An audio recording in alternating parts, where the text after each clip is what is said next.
দুইটি সংখ্যার অনুপাত 4:7, প্রত্যেকটির সাথে 4 যোগ করলে দাঁড়ায় 3:5। ছোট সংখ্যাটি কত?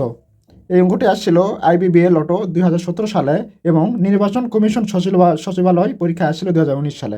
বোঝা যাচ্ছে এই অঙ্কটি ইম্পর্ট্যান্ট যারা চাকরি প্রার্থী আছে তাদের জন্য। তো এই অঙ্কটি আমরা খুব সহজে করতে পারবো। এর জন্য আমাদের প্রথমে ধরে নিতে হবে এখানে 4:7। এখানে আমাদের ধরে নিতে হবে, ধরি সংখ্যাটি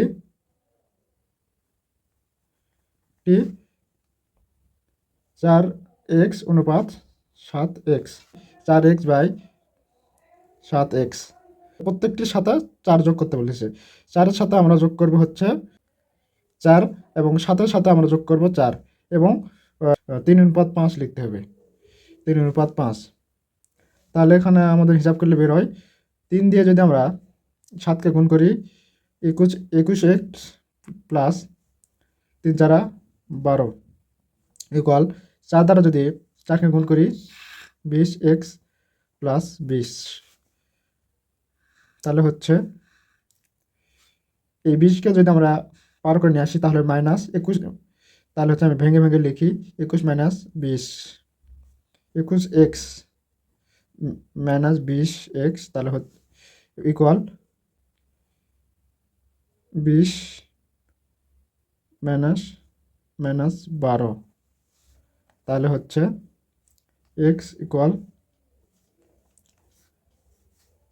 20 থেকে যদি 12 বাদ দেয় 8, x এর মান 8 দাঁড়ালো। এবং এখানে ছোট সংখ্যাটি আমাদের বের করতে বলেছে। ছোট সংখ্যাটি কত?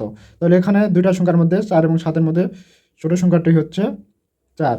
তো 4কে আমরা ধরেছি 4x 4। অতএব ছোট সংখ্যাটি